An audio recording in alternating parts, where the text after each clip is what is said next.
Okay, so just for your information, the minister, who is the guest of honor, is on his way, and I've been advised that the professor will be speaking in his presence. And we've had a number of presentations since the beginning of this session. I would like to invite you, because I've been encouraging you to reflect on some of these presentations, and most importantly, the cohort questions.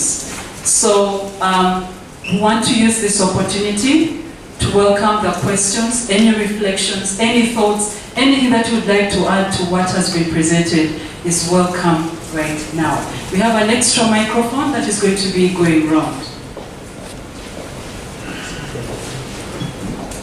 You're welcome.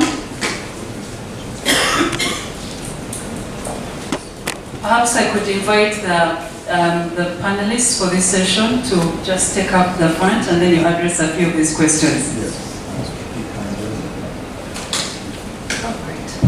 And we have Mr. Patrick Mujisha. He's the Assistant Commissioner, Innovations and Intellectual Property Management from the Ministry of Science, Technology and Innovation. So I would like to welcome the panelists right to sit or take up the seats right at the front here. We have questions for you, any reflections, kindly guide us, or even clarifications. Where are the questions? Welcome, welcome them.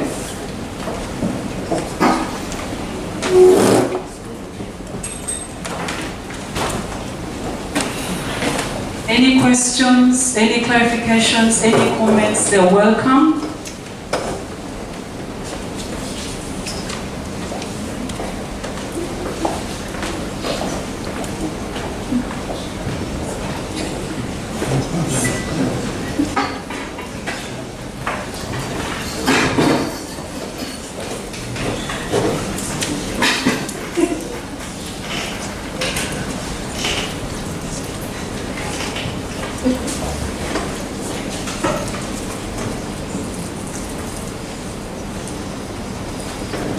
Should we have the presentations again?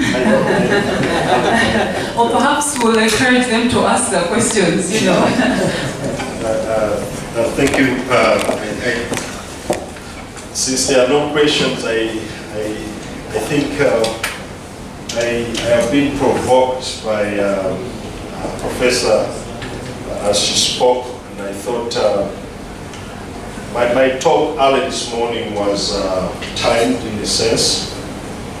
There are things that I really didn't go into detail about, but her statements really have provoked me to talk about the monetary values of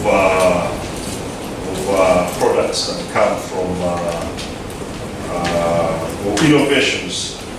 A new molecular entity, which is literally anything that's been defined clearly and can be developed into a drug or vaccine or diagnostic. The minimum cost when developed, that's with proof of concept and validation, is between $600 million and $1.2 billion. And I keep looking at this, and I imagine that when we talk the issue of the global economy being knowledge-based, I sometimes wonder whether we appreciate the value that is existent in innovations and intellectual property per se. I was talking to my neighbor and lifting up my small phone, which is a Samsung, I think, Galaxy J Pro, and it's about 1 million shillings, which is about $250. And I was asking Dr. Biabgisha how many bunches of matoke one has to sell in order to be able to be able to get back that kind of money. So one phone per se is probably costing us several batches of matoke.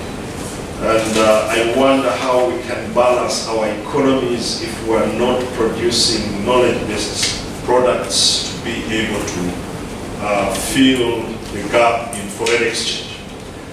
And some of these things become exciting when the provocation that came from Professor arose. Permit me to make an addition to what Professor said. Professor raised an issue about what in the IP field is referred to as traditional knowledge and traditional cultural expressions, where we know that we've had these treatments, these remedies, so many things for a long time.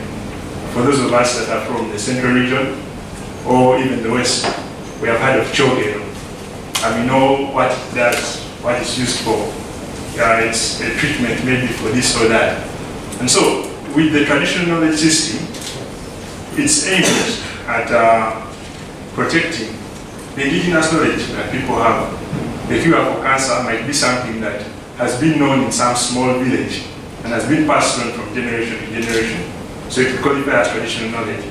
But because of the way knowledge is being exported, it's very easy for someone to come with a phone which is equivalent to 50 bunches of matoke, and give it to the village leader, and in exchange, get the cure for cancer that is worth way, way more. So currently, we are in the process of developing a national traditional knowledge policy to guide specific things, to include aspects of benefit sharing.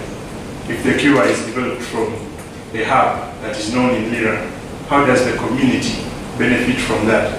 And it's a very hotly debated topic in WIPO. Professor will support me on this. Whenever they have the Intergovernmental Committee on Traditional Knowledge, they have failed to reach an agreement for over 20 years on issues like that, because the value of traditional knowledge is quite intense. So many things are derived from what is known indigenously. They will tell you that the clay soils in Elgo have this quality. And so researchers will come, and in exchange for something small, they will export that small microorganism in a small test strip that in the end will result in a big cure. And so there are other policies that support that. There is a biotechnology policy. There are policies that make sure that no one can leave the country with this much organic material, because it might have an impact beyond that. So with the national traditional knowledge policy that is being developed, it aims at countering the theft of knowledge or the export of knowledge without benefit to the communities. Because where it exists now, this world is moving towards the knowledge economies. The bigger economies in the world are based on knowledge. They may not export hard material, raw materials, but their biggest export is the knowledge. So, Professor, I totally agree with you on that.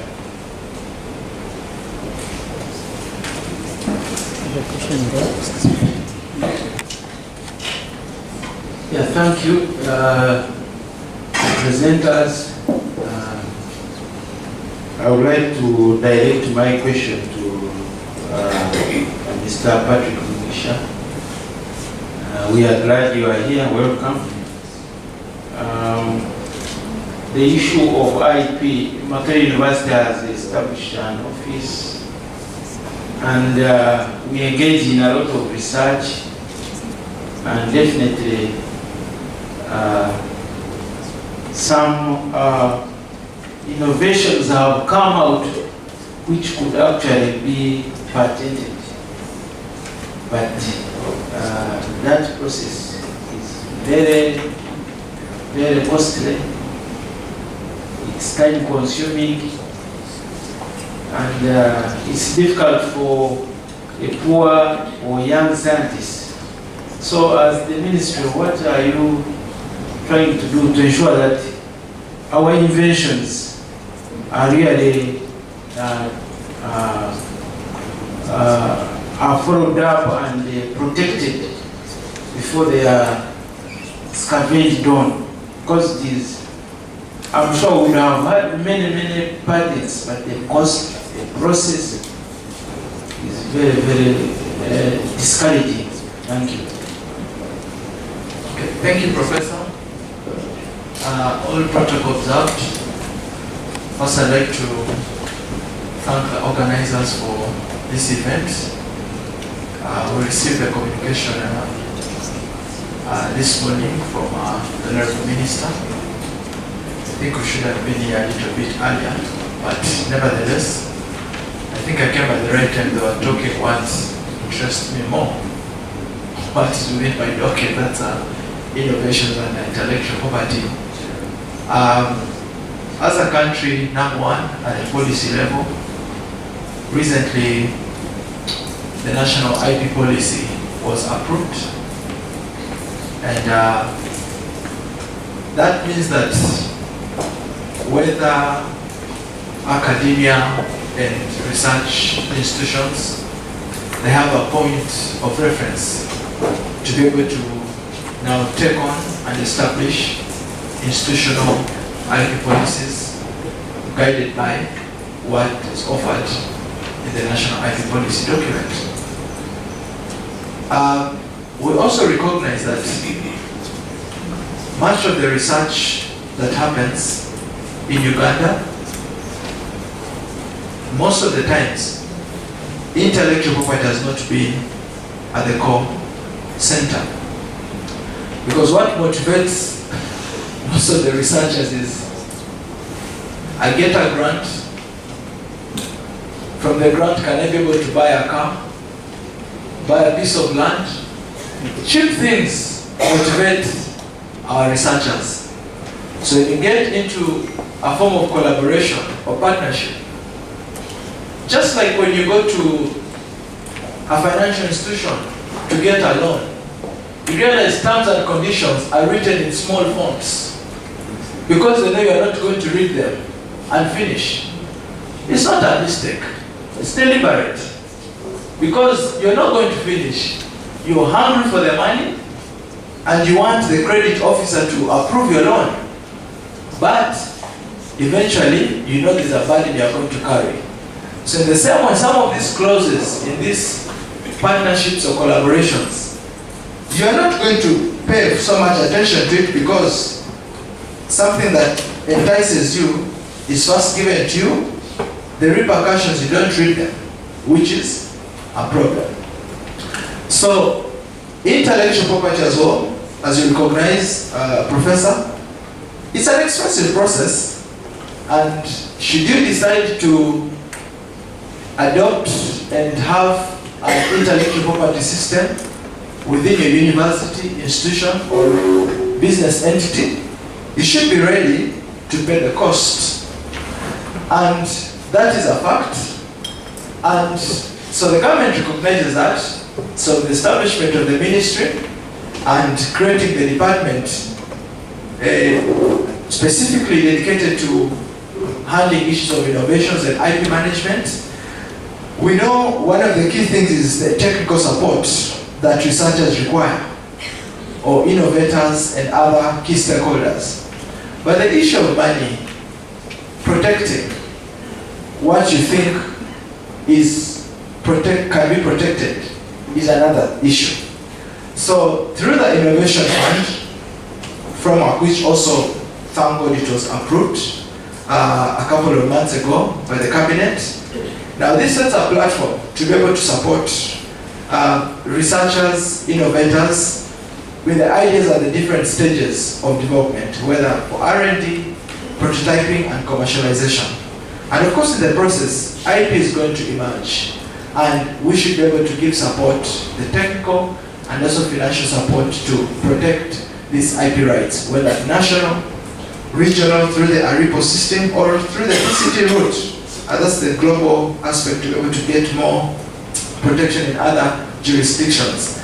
And so this is going to be really something that is going to be ongoing.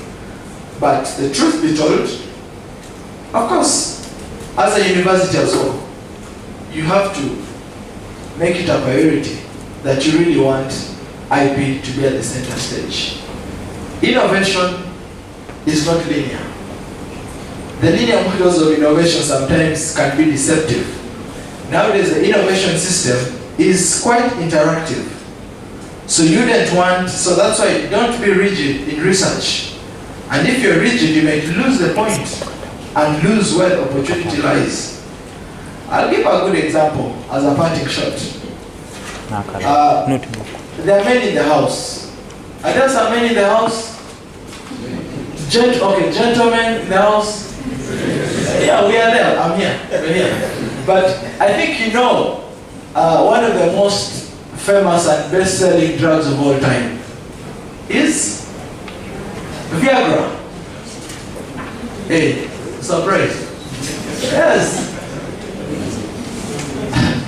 The development of Viagra was something quite interesting. The purpose of the drug, the intention was never to develop Viagra as a treatment for EDS. That was not the intention. The intention was different. But because they were so keen to listen to the feedbacks of the volunteers during the clinical trials, they realized, we've got a gold mine here. The rest is history.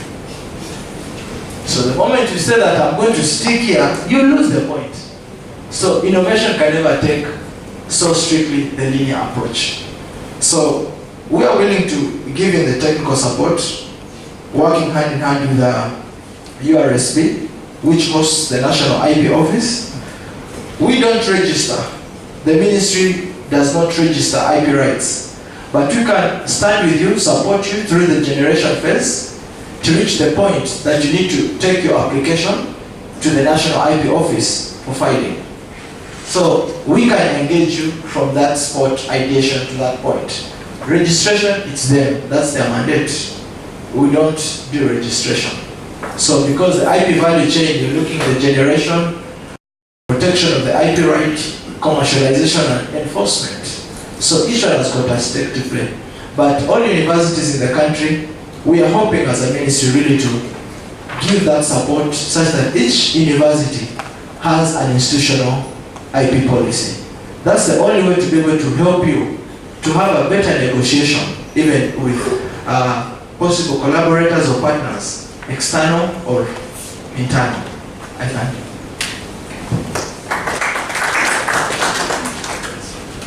Good morning, colleagues. My name is Abraham Mela from Botswana, EPS Group. It's okay. Okay.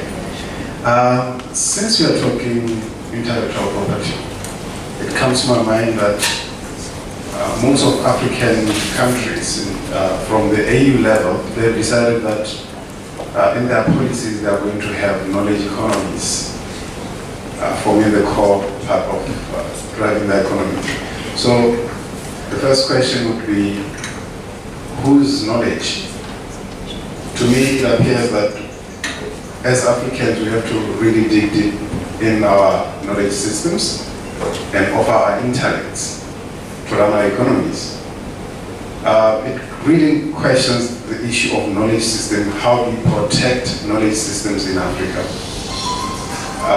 How do we understand that communities somehow, the first presenter actually alluded that communities' interactions or norms tend to determine the innovation that comes out of such communities. How do we, as scientists then, align to these policies and this understanding of intellectual property? To me, it's already suggesting that social science should be the key component of our research, even in biomedical research.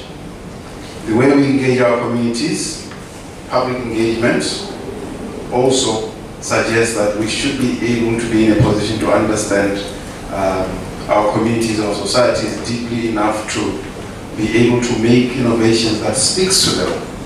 I'm saying this because there are some engagement projects within over the years that some communities, when they're given ARVs, they'll feed the chickens that ARVs. What does it say? But they respect their traditional medicine more. It actually challenges us as scientists to think deeply about how we make medicine that is respected by communities. The last one is a bit political. Indigenous knowledge. I'm not quite comfortable about this word, indigenous knowledge. When does knowledge become indigenous? When we go to the West, do we ever say indigenous knowledge? To me, knowledge is just knowledge. How do we then, because it determines the way we even fund research. In most cases, you realize that a lot of researchers will do or even make policies center them around whatever knowledge, and then on the side, there's a little fund for indigenous knowledge. Shouldn't it be the other way around, where we fund a lot of indigenous knowledge and then find how the contemporary knowledge, how it fits or falls in with everything that we see? Thank you very much.